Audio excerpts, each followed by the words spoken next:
no livro de 1 Samuel, no capítulo 14, dos versos 40 ao 46. Nós vamos ler mais uma vez. Obrigado, Nilson. Nós vamos ler mais uma vez esse texto que diz o seguinte. Então, 1 Samuel, capítulo 14, dos versos 40 ao 46. A palavra do Senhor diz: A seguir, disse Saul a todos os israelitas: Fiquem vocês de um lado, eu e meu filho Jonatas ficaremos do outro. E eles responderam: Faze o que achares melhor. E Saul orou ao Senhor, ao Deus de Israel: Dá-me a resposta certa. A sorte caiu em Jonatas e Saul, e os soldados saíram livres. Saul disse: Lancem sortes entre mim e meu filho Jonatas. E Jonatas foi indicado. Então Saul disse a Jonatas: Diga-me o que você fez. E Jonatas lhe contou: Eu provei um pouco de mel com a ponta de minha vara. Estou pronto para morrer. Saul disse: Que Deus me castigue com todo rigor, caso você não morra, Jonatas. Os soldados, porém, disseram a Saul: Será que Jonatas, que trouxe esta grande libertação para Israel, deve morrer? Nunca. Juramos pelo nome do Senhor, nenhum só cabelo de sua cabeça cairá ao chão, pois o que ele fez hoje foi com o auxílio de Deus. Então os homens resgataram Jonatas e ele não foi morto. E Saul parou de perseguir os filisteus e eles voltaram para a sua própria terra. Bem, então, nosso sermão hoje tem como título A Deterioração da Liderança Insensata. Então, nós já temos visto aqui marcas da insensatez na vida de Saul. E a insensatez, ela é exatamente a falta de sabedoria. E a Escritura nos diz que o princípio da sabedoria é o temor do Senhor. Então, só podemos adquirir sabedoria da parte de Deus se tememos a Deus. E a insensatez de Saul e a sua inaptidão para ser líder do povo de Israel, assim como o fato dele ser rejeitado, são as partes que se encaixam e montam o tema dos versos do capítulo 13 a 15, como eu já falei aqui anteriormente. Então, se você não ouviu ainda nenhum sermão dessa série, né? Eu sei que tem pessoas aqui que não ouviram, mas dentro desse texto aqui, o contexto maior, nesse momento o livro está nos dizendo que Saul, que foi um líder escolhido pelo povo de Israel, ele vivia em uma liderança insensata, ele não temia a Deus. Saul, então, não estava apto a conduzir o povo de Deus. E por isso, pela sua insensatez, Saul foi rejeitado. Em primeiro lugar, foi rejeitada a sua dinastia, né? E a gente já viu isso aqui anteriormente. Mas nós sabemos que o povo de Israel, eles desejaram um líder como todas as outras nações. Então eles disseram: olha, nós queremos um rei, como todas as outras nações têm. E por isso eles desejaram para si alguém que mostrasse para eles uma aparência de líder. Então veja que o critério de Israel para escolher um rei não foi critérios da parte de Deus, mas o que era externo. Então eles olharam para a imagem de Saul, toda a aparência de Saul, e disseram: olha, esse homem está apto para ser o nosso rei. E isso mostra algo muito mais profundo, né, que a gente já mencionou aqui, que é não uma rejeição somente de Saul, né, não é a rejeição da soberania de um rei humano, mas é a rejeição do próprio Deus. Israel é o povo que Deus comprou para si. Então, esse povo tinha uma aliança com esse Deus. E eles estavam dizendo: não queremos que o Senhor seja o nosso soberano. Não queremos ser governados por ti, nós queremos um rei humano, assim como as outras nações possuem. Então, no capítulo 13, Samuel já tinha anunciado que a dinastia de Saul foi rejeitada. Por quê? Porque Saul não esperou Samuel chegar para um momento de sacrifício antes de iniciar a guerra contra os filisteus. Então, Saul se apressou, tomou o lugar de um profeta e sacerdote e fez um sacrifício ele mesmo. Então ele disse, não vou esperar ninguém não, eu vou aqui fazer o que precisa e vai dar certo, Deus vai nos abençoar. Lê do engano e isso trouxe uma enorme maldição à sua vida, né? O fato de Saul se apressar e sacrificar como um sacerdote fez com que Samuel, ao chegar, dissesse, olha, por causa disso, a sua dinastia, a sua família já não mais estará no trono de Israel. Vocês são rejeitados por Deus. Você não é um líder que obedece e ama a Deus. Você não tem temor do Senhor.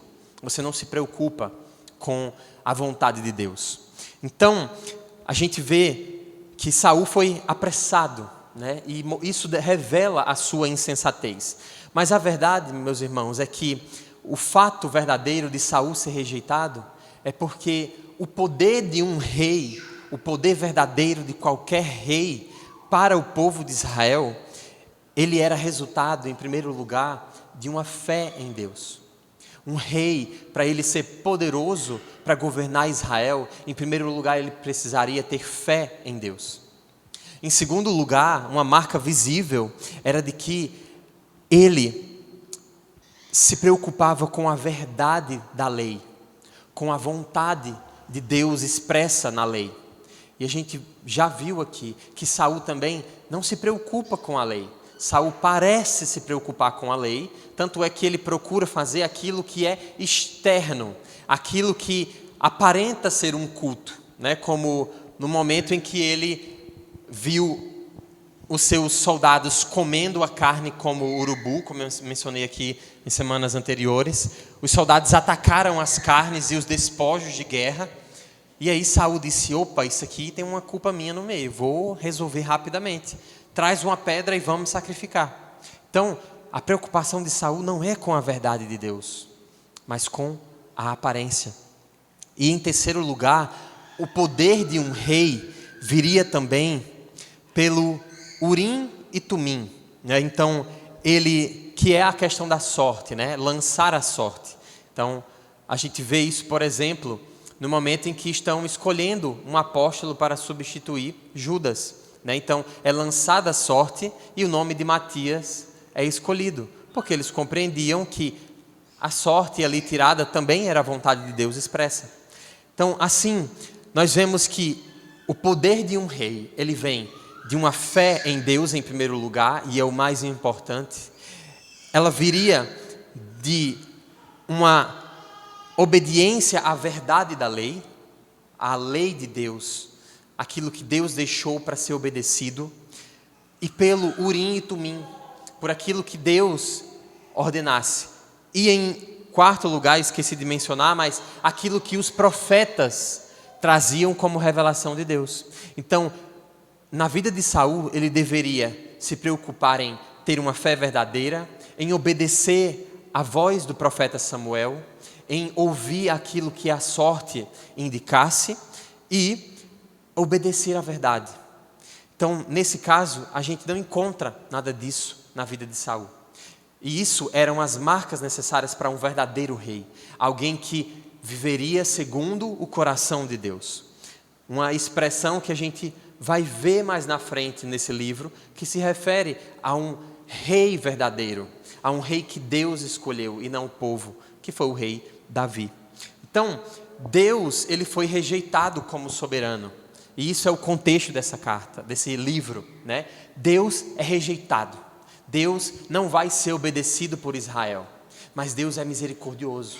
Deus é bondoso e Deus continua acompanhando esse povo em suas batalhas, por meio daqueles que Ele escolheu para guiá-los, né? Então Samuel guia ainda esse povo, e não só isso, mas Jonatas se revelou nesse capítulo como um homem de fé. E aí, isso traz um contraste absurdo, porque aquele que é o verdadeiro rei, ele é uma decepção para a nação, ele é uma vergonha diante de Deus. E a liderança insensata de Saul, então, só mostra desobediência e insubmissão do povo ao próprio Deus. Então, olha o rei que eles escolheram. É um homem que não teme a Deus. E isso revela muito mais deles do que do próprio Saul.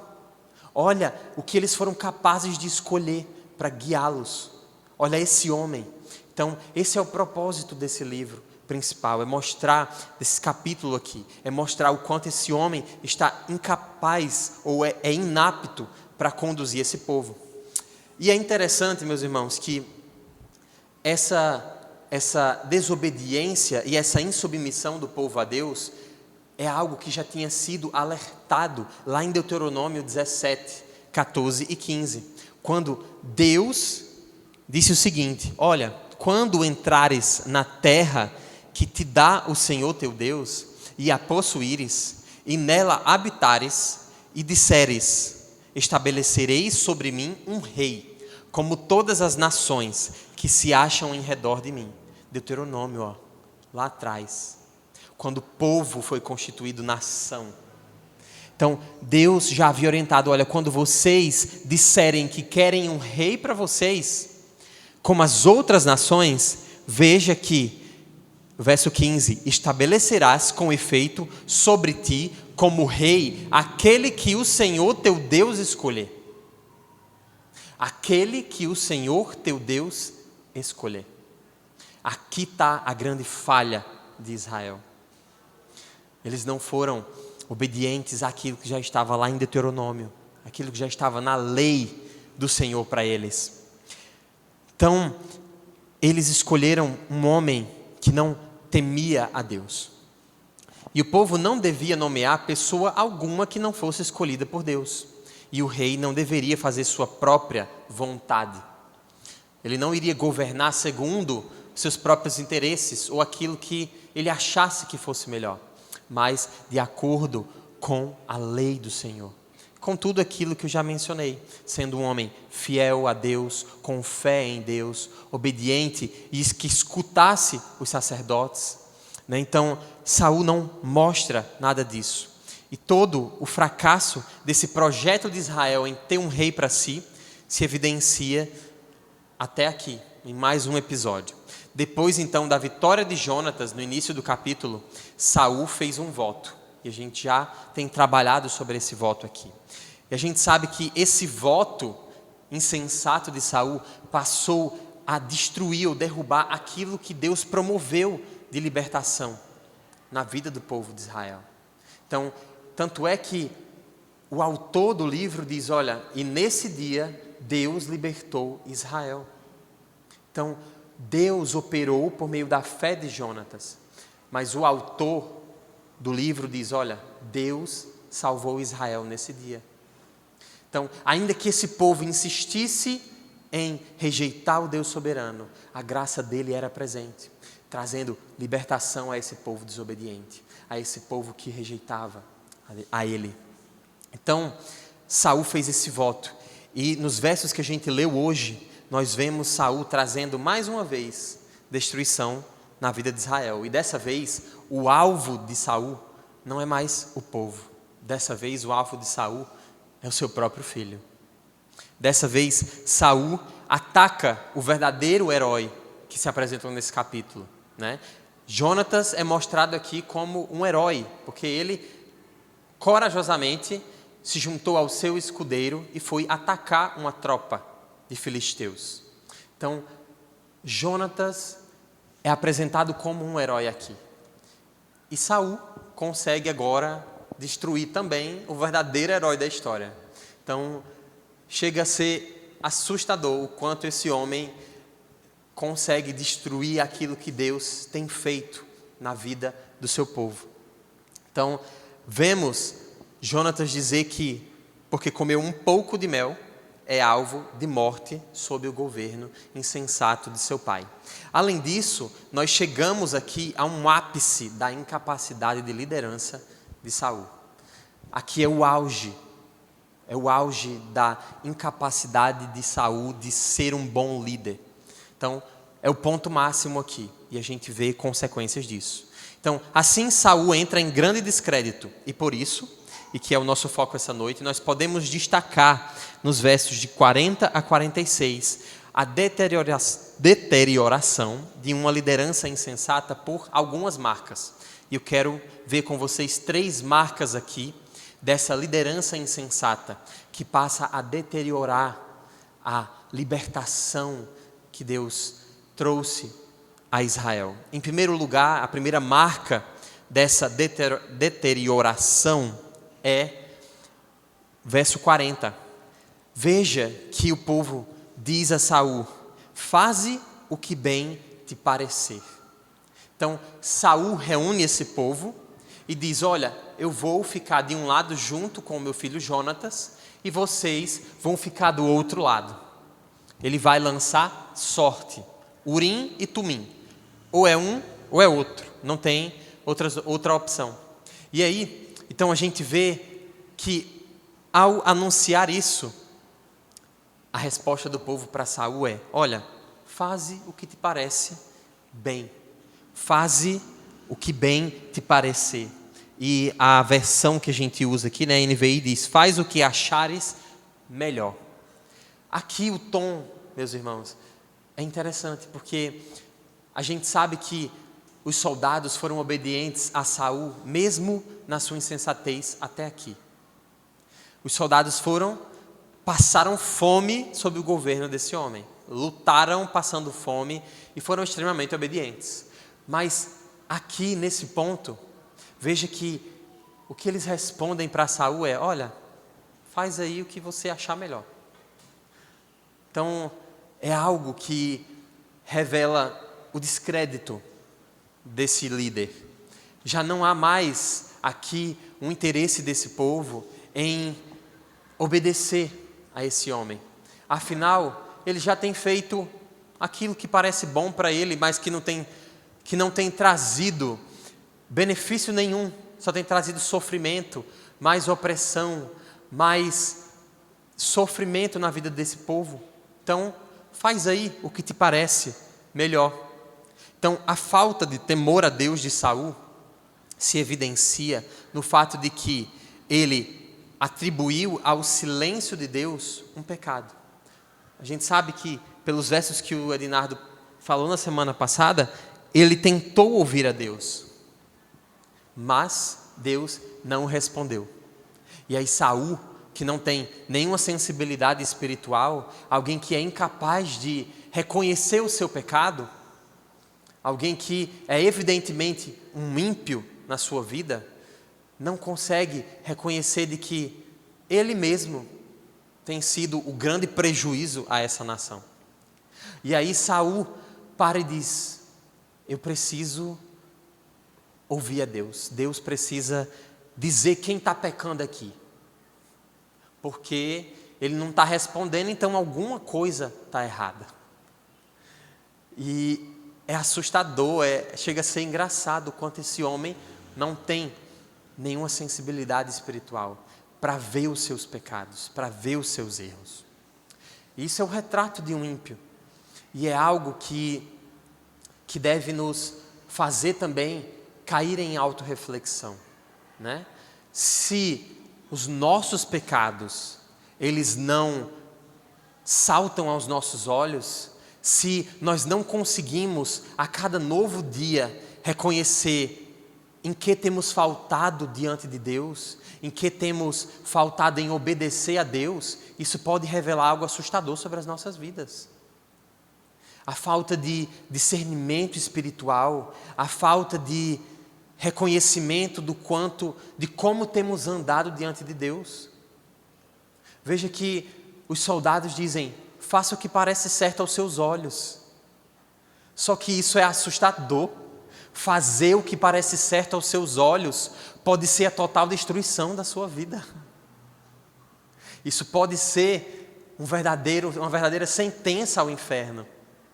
Porque fazer o que parece certo aos nossos olhos, se os nossos olhos não têm a luz de Deus, a luz de Cristo, isso é uma verdadeira caminhada a passos largos para o inferno, para longe de Deus.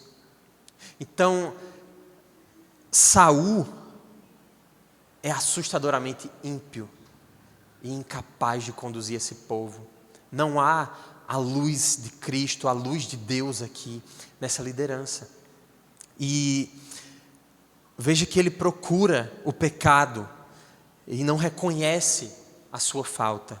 E embora a maioria dos homens ali que acompanhavam ele tivessem de fato desobedecido a Deus, né? Afinal eles atacaram a carne, comeram a carne com o sangue, como a gente já viu nos versos anteriores, mas Saul, mais do que ninguém aqui, tinha motivos para se achegar diante de Deus e pedir perdão pelos seus pecados. Saul, mais do que todo o povo que ele liderava, tinha motivos para se ajoelhar e chorar e se arrepender. E ter contrição e quebrantamento diante da palavra de Deus, diante da lei de Deus. O quanto esse homem já havia infringido a palavra em temor, né, em falta de temor a Deus. Então, ele precisava mais do que ninguém se envergonhar ali e encontrar os seus pecados. Mas ele insistiu em procurar alguém que arcasse com a culpa. Alguém que fosse responsável pela culpa de Deus não falar com eles. E ele concluiu então que o Senhor ficou em silêncio porque estava descontente com as ações de alguém. Deus não está falando, então alguém errou. Não fui eu. Ele, não fui eu. Vamos procurar quem foi. E a pergunta é, mas quem errou? E sem hesitação, a gente sabe que Saul começou uma investigação para descobrir isso. E ele falou que lançaria sortes. E o início dos versos que a gente tem então, do verso 40, diz: a seguir Saul disse a todos os israelitas. Então aqui já é o início dessa sorte, desse Urim e Tumim. Então Saul chegou a jurar que se apontasse para o filho dele, o próprio filho dele teria que morrer. E nem sempre, meus irmãos, fazer o que é certo aos próprios olhos pode representar uma desobediência à palavra de Deus, né? Nem sempre fazer o que parece bom aos meus olhos não representa uma desobediência, não necessariamente representa desobedecer a Deus. Mas, no caso aqui da fala dos israelitas, eles estavam alegando que Saul deveria fazer aquilo que parecesse bom para ele, pois eles não se responsabilizariam pelos atos de Saul. Olha, lavamos as nossas mãos, faça aquilo que você achar que deve fazer. E em Juízes, no livro de Juízes, fazer o que é certo aos seus próprios olhos representa fazer aquilo que não é a vontade de Deus. E esse é o contexto aqui. À mesma medida que o povo não obedecia a Deus, não temia a Deus, rejeitava Deus como soberano, aqui continuava talvez até pior, porque o líder deles era alguém que representava uma atitude de rebeldia contra o próprio Deus, de falta de temor a Deus. Então, isso quer dizer que Saul estava entregue pelo povo a fazer seus próprios desejos, as suas próprias vontades, seguir os seus próprios amores. E a Escritura, ela é muito clara quando ela fala para nós de que se há algo que devemos guardar, que seja o coração. Devemos guardar o nosso coração. E quando se diz que fazia certo aos seus próprios olhos, é o que fazia certo ao que parecia correto ao seu próprio coração. A relação entre olho e coração é muito direta, né? O olho é só algo que revela o quanto o nosso coração está distante de Deus. E aí, Jesus mesmo fala sobre isso, sobre o quanto os olhos podem revelar muito sobre nós. Lá em Mateus 6, 22 e 23, o Senhor fala que se os nossos olhos não forem bons, então o nosso corpo todo está em trevas. Então, os olhos são janela da alma. E exatamente como os nossos olhos afetam todo o nosso corpo, a nossa ambição, nossos desejos, nossos amores e vontades, quando eles não estão alinhados com a palavra de Deus, eles vão destruir a nossa vida. Se os nossos olhos não estiverem submetidos ou em submissão a Deus, eles vão ser a verdadeira desgraça para a nossa vida. Então, exatamente como o olho que vê dá luz ao corpo, uma ambição nobre e sincera de servir a Deus e aos homens aumenta o significado da vida e lança luz sobre tudo o que fazemos. Então, se os nossos olhos forem bons, os nossos olhos para servir a Deus, para amar ao próximo, ganham outro significado. E isso é algo que a gente não vê na vida de Saul. Saul não estava interessado em servir Israel, em servir o povo. Saul estava preocupado com a sua própria ambição, os seus próprios amores. Não é à toa que ele diz, olha, vamos jejuar e nós só vamos parar de guerrear quando eu destruir os meus inimigos. Quando eu destruir os meus inimigos. E nunca a guerra foi sobre ele, ou sobre os inimigos dele, mas sobre os inimigos de Deus, aqueles que não temiam a Deus. Então, é exatamente como a cegueira leva às trevas, um coração ou olhos egoístas, olhos caídos, eles vão fazer cada vez mais a gente se mergulhar nas trevas. Então, a cegueira, ela é exatamente a incapacidade de obedecer a Deus. A cegueira que Jesus revela aqui dos olhos que não são bons é exatamente a falta de temor a Deus. É alguém que não quer viver segundo a palavra de Deus. E se somos esses homens que não são iluminados pela palavra, nosso corpo está em trevas, nossa vida está em trevas. Nós seremos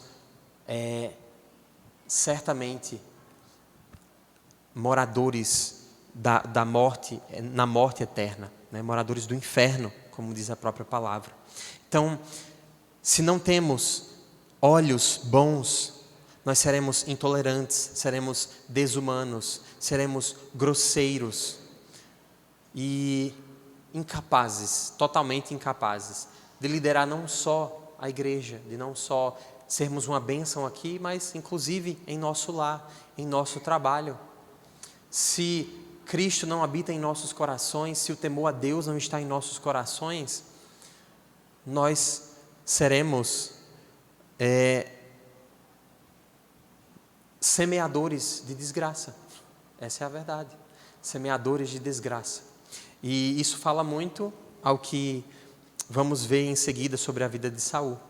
Então, a primeira marca dessa deterioração da liderança de Saul é de que ele deveria fazer o que é correto aos seus próprios olhos. Uma liderança que está se destruindo e que é insensata, ela faz o que é correto aos seus próprios olhos. Ela não se preocupa, e isso diz respeito a não temer a Deus e a não obedecer a Deus. A segunda marca, que nós vemos nos versos 41 ao 44, é um descompromisso com a verdade de Deus. Nos versos 41 a 44, a gente vê Saul, de fato, trazendo essa sorte aqui, lançando essa sorte. E a primeira frase que ele diz, a Deus, olha o que Saul diz a Deus no verso 41. Mostra a verdade. É o que Saul está, inclusive, ordenando a Deus. Mostra a verdade aqui. E aí a sorte é lançada, recai sobre ele e Jonatas. Depois ele manda novamente lançar a sorte entre ele e Jonatas, e aí a sorte cai em Jonatas. E ele diz: diga então o que você fez. E Jonatas diz: olha, eu somente peguei uma vara, toquei no mel, trouxe a minha boca e foi isso que eu fiz. Mas se isso é muita coisa, então eu estou pronto para morrer. Eis-me aqui. Então veja, inclusive, a disposição de Jonatas em obedecer. Algo que não é visto em nenhum momento na vida de Saul.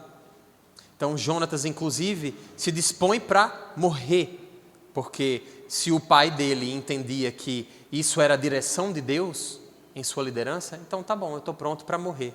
Se você está sendo obediente a Deus, então estou pronto, pode me matar.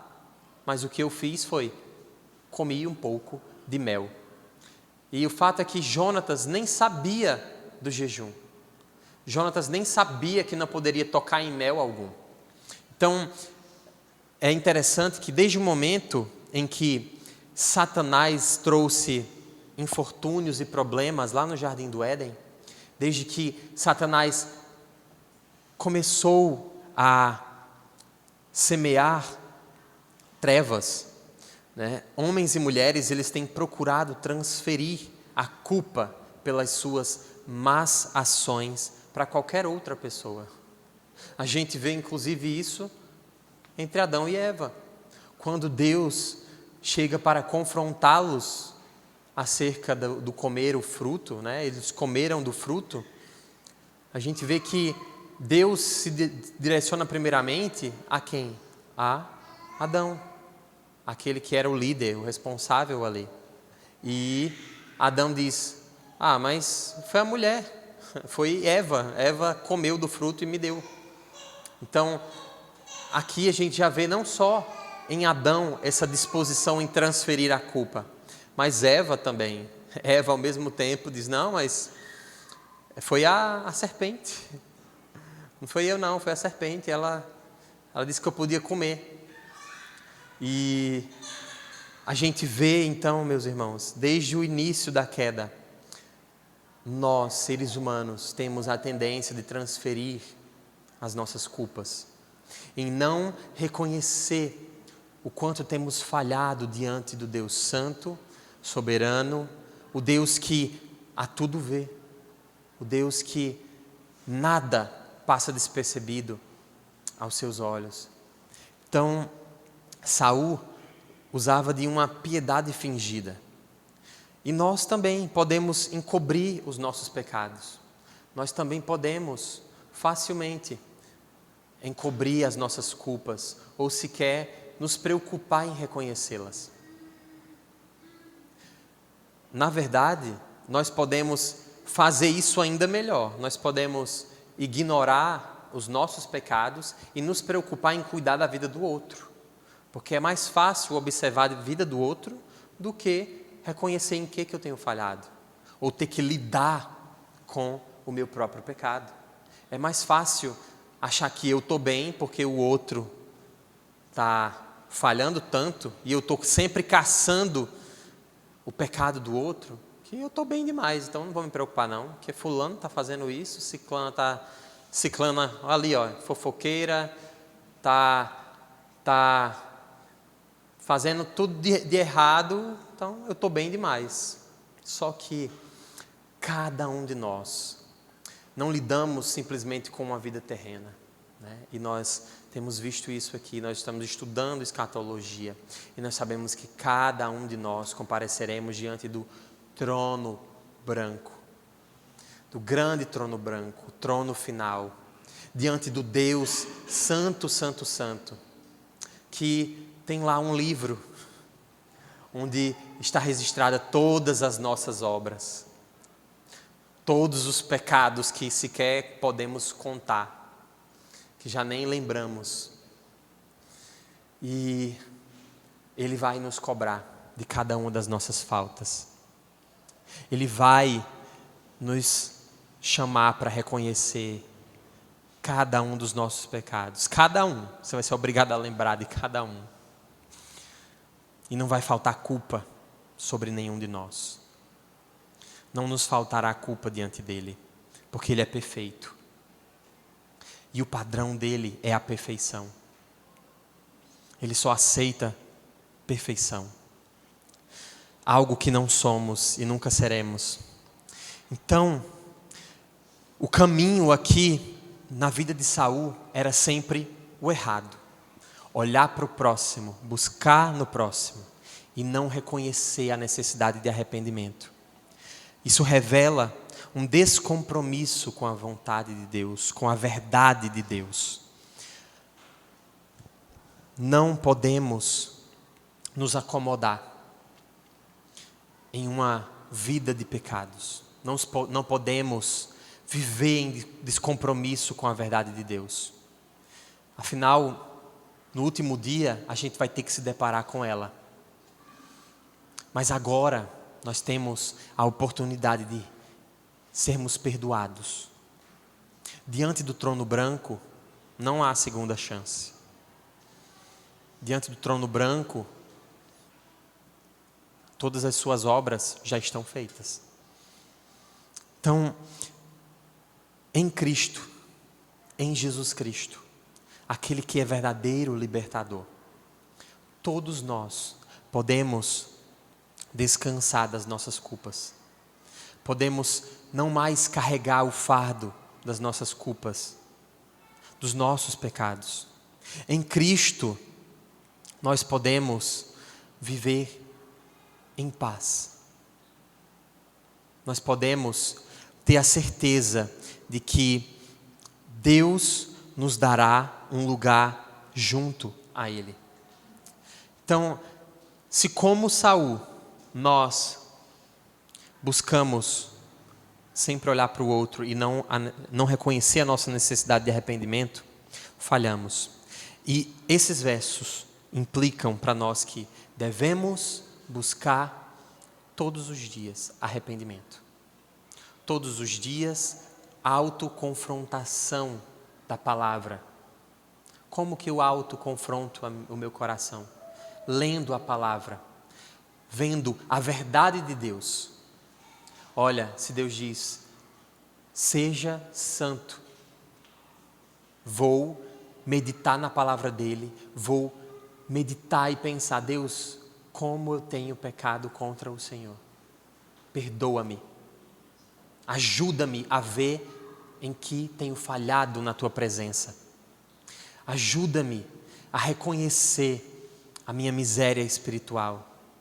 Ajuda-me a viver cada vez mais parecido com Cristo, a ser cada vez mais santo. Isso é um compromisso com a verdade de Deus. Do contrário, vamos nos preocupar somente com o outro. Então, aqui olhando para Saul, é impossível descartar, por exemplo, de que Saul já soubesse a verdade. Diz que Saul já soubesse que o filho dele tinha comido o mel. É possível que Saul não precisava lançar sorte. Será que ele não tinha notado que Jonatas estava sendo cada vez mais respeitado entre os seus guerreiros? Será que ele não estava notando que Jonatas, depois de conquistar essa vitória, era um potencial melhor líder do que ele? Com certeza.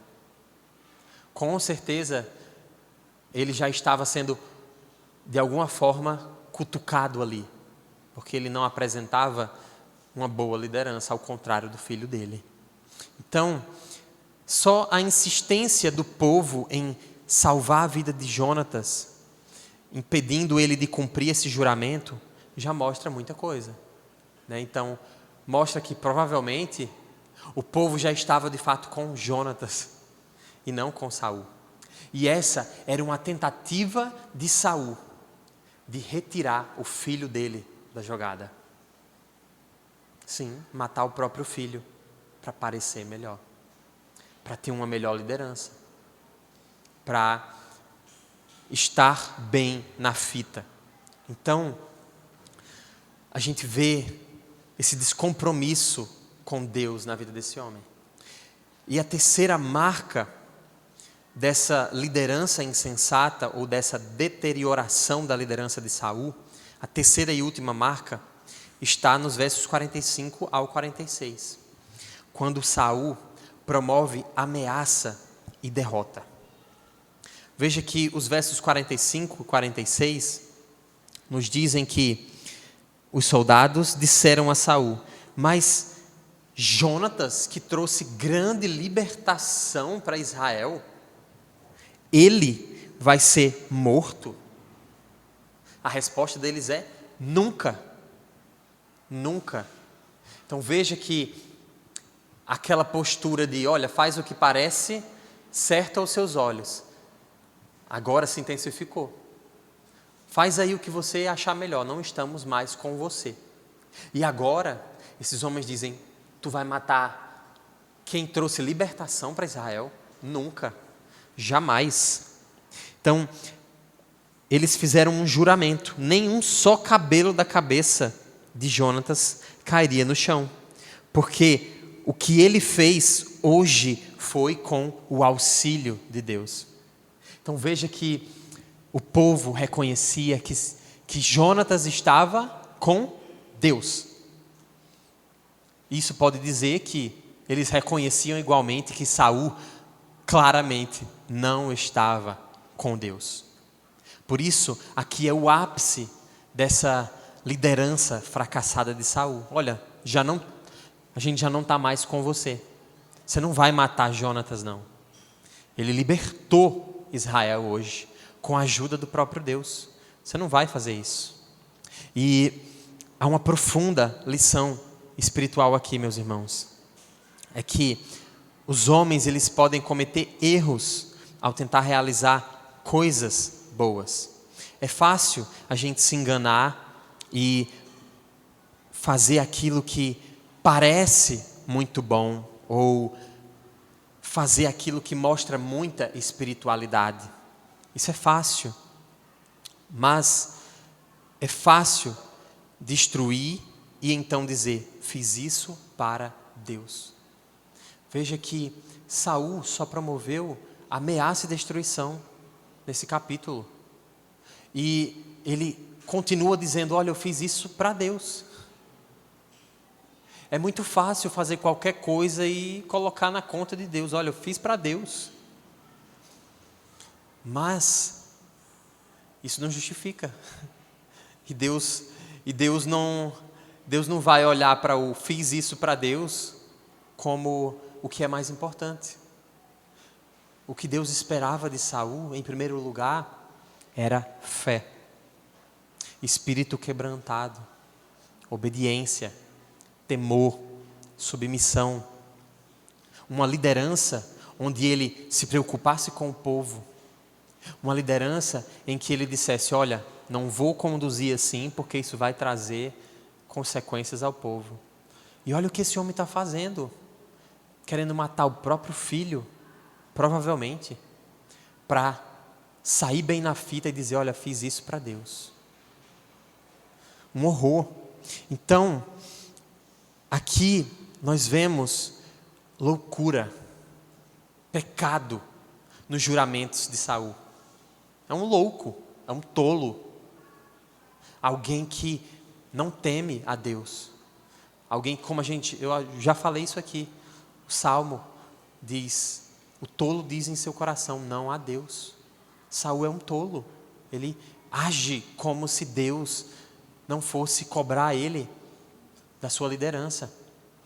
E da mesma forma, meus irmãos, nós também podemos promover em nossos lares, em nossos relacionamentos, aqui na igreja, destruição, separação, quebra, derrota entre nós, se não somos tementes a Deus, se somos compromissados conosco mesmo, em gerar contendas, em ter pessoas ao nosso lado, em parecer bem na fita. Olha, eu fiz isso para Deus. Olha, eu estou falando isso para você, mas Você sabe, né? É porque Deus nos mandou fazer assim. Fiz isso para Deus, não é uma declaração de fé.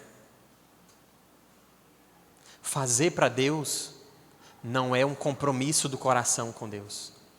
Pode ser meras palavras, pode ser meras atitudes, pode ser puramente aparência. Tudo começa no coração. Tudo começa nos olhos. Se os nossos olhos forem bons. Senão, toda a nossa vida, o nosso agir, o nosso lar, nossos relacionamentos, onde estaremos, viveremos em trevas e semearemos trevas. É isso que uma liderança insensata aqui, no exemplo de Saul, pode promover. Mas não precisa ser líder para trazer trevas, não precisa ser líder para fazer coisas em nome de Deus, não precisa ser líder para pecar. Então, isso não diz respeito só a líderes, mas a nossa vida diária com Cristo, ao nosso compromisso diário com Deus. Se não somos tementes a Ele, obedientes a Ele, se não somos compromissados com a verdade dEle, e se não somos pessoas que semeiam a palavra, libertando, trazendo o Evangelho em nossas vidas, em nossos atos, somos meramente ameaça e derrota àqueles que estão ao nosso redor. Então, para concluir, e já olhando para a ceia do Senhor, para concluir, meus irmãos, então, Saul é um retrato daquilo que não devemos ser em nenhum dia das nossas vidas, na nossa caminhada cristã. Devemos, ao contrário dele, ter compromisso com a palavra. Devemos não fazer aquilo que é bom aos nossos olhos, ou aquilo que está de acordo com os nossos interesses, mas aquilo que faz bem ao povo de Deus, aquilo que é obediente ao Senhor em todas as nossas atitudes, e aquilo que será uma verdadeira expressão do Evangelho, de verdadeiro comprometimento, né, de comprometimento pessoal com Cristo. A ceia, ela é para aqueles que reconhecem que são miseráveis diante de Deus e de Cristo. A ceia é para aqueles que entendem que se conduzirem aos seus próprios olhos, chegarão ao inferno unicamente, somente. Mas se tememos ao Senhor, se obedecemos a Ele, se reconhecemos que nada temos senão Cristo, e viver para Ele, e amá-lo e obedecê-lo, então temos tudo. Fique de pé e vamos orar.